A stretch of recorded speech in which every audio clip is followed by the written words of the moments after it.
And here is the paper which bears his name upon it as well as mine. Chamberlain believed that they could do a deal with Hitler, that Britain and Germany had a special affinity.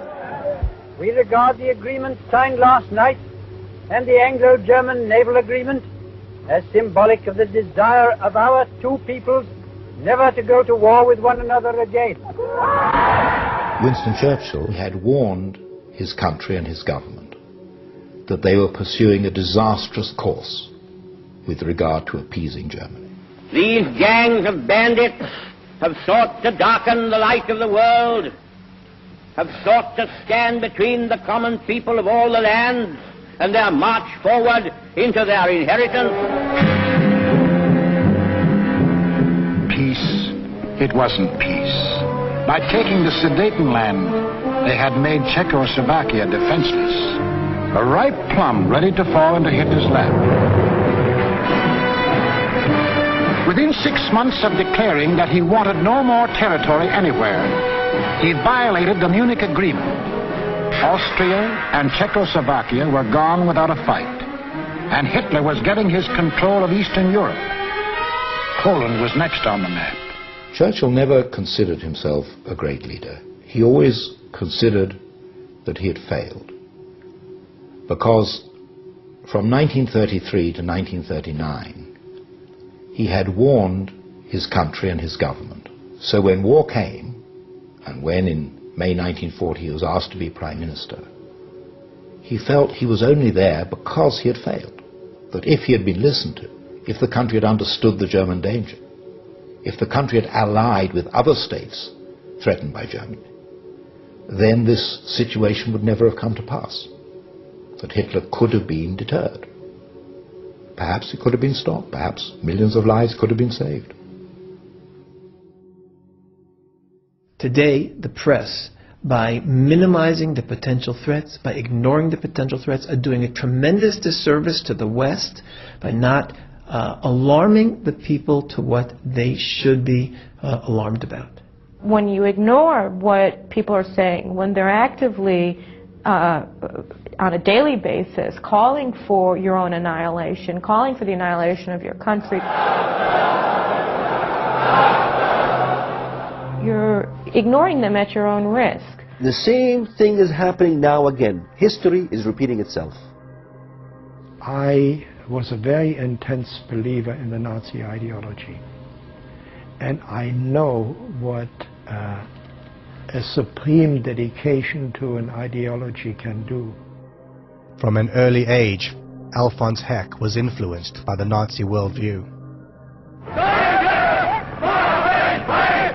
He joined the Hitler Youth at the age of 10, and by the end of World War II, he was a high-ranking officer of the Hitler Youth. It is absolutely correct to say, if you can't learn from the events of Nazi Germany,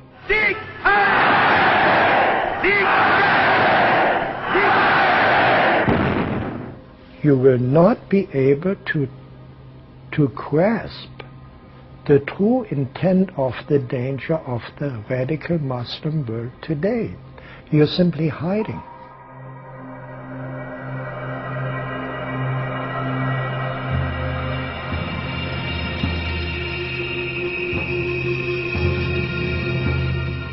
History has an unfortunate habit of always repeating itself.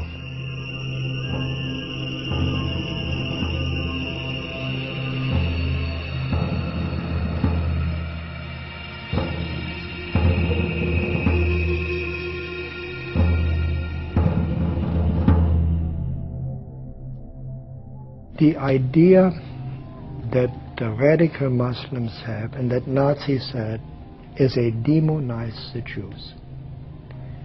You know, they just turn them into demons. And I mean, this is exactly what happened in Germany. Now, can you imagine? We were enlightened people and we fell for this. Why wouldn't Muslims fall for this? فاليهود هم اليهود، هؤلاء هم الذين يجب أن يذبحوا ويجب أن يقتلوا.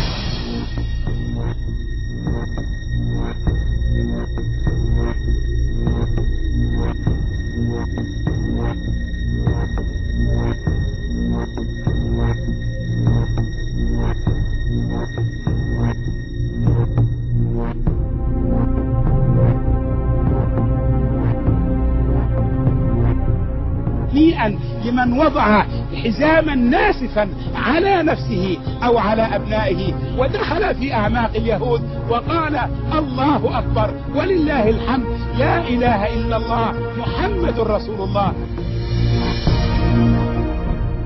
They are killing the infidels just like the preacher in the mosque told them to do. It's their duty to kill them.